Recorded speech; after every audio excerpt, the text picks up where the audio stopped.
आपने memo gate का नाम तो सुना है ना? जी जी जी जी 2008 में गालिबन, ठीक है जी। ना, क्यानी जल हुसैन क्यानी से। हक्कानी।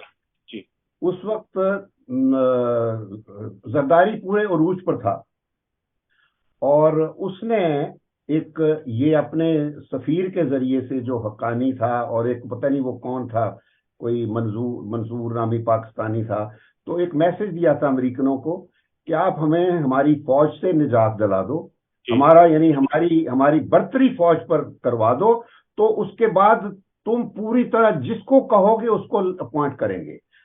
तुम्हारी मर्जी से आर्मी चीफ अपॉइंट होगा, आर्मी में पोस्टिंग्स होंगी। तो वो मेमो ये था, पांच छह चीजें, और न्यूक्लियर जिस तरह कहोगे हम न्यूक्लियर से भी डील कर लेंगे।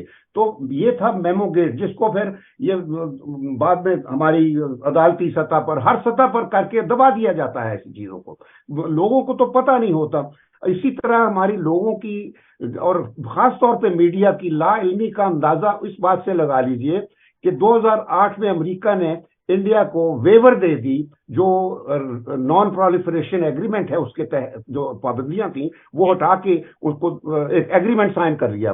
लेकिन उस एग्रीमेंट को ऑपरेशनलाइज करने के लिए इंटरनेशनल एटॉमिक एनर्जी एजेंसी में क्लियर करना था। तो जब वो गया वहां वियना, वहां हमारा सफीर हस्ब मामूल अपनी ड्यूटी दे रहा था। शहबाज उसका नाम था, और वो एक हमारे क्रिकेटर होते थे, आफ्ताब गुल, उसका छोटा भाई था। और ये बड़ा हमारा one of the brilliant officers of foreign service. उसने कोई उसको किसी ने इंस्ट्रक्शन नहीं, उसने अपनी डिस्क्रिशन इस्तेमाल करके वो इतराज कर दिया कि जी अगर ये आप सलूक वेवर दे रहे हैं, प्रेफरेंशियल सलूक इंडिया को, तो ये तो फिर बताया जाए कि किस वजह से इंडिया को दे रहे हैं, क्योंकि वरना तो हमें भी मिलना चाहिए। इस पे इंडिया और अमेरिका का जो डील था वो वीटो हो गया वहां। उसी वक्त वहां से अमेरिका के सफीर ने कॉल किया प्रेसिडेंट बुश को। प्रेसिडेंट बुश ने फोन उठाया, जरदारी को फोन किया, और कहा कि तुम्हारी क्या मजाल है कि तुम्हारा सफीर हमारे डील को वियना में वीटो कर रहा है।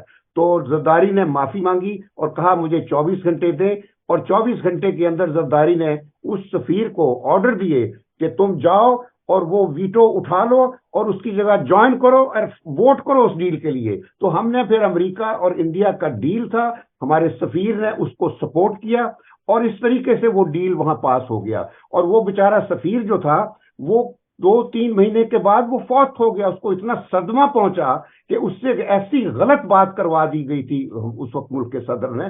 तो वो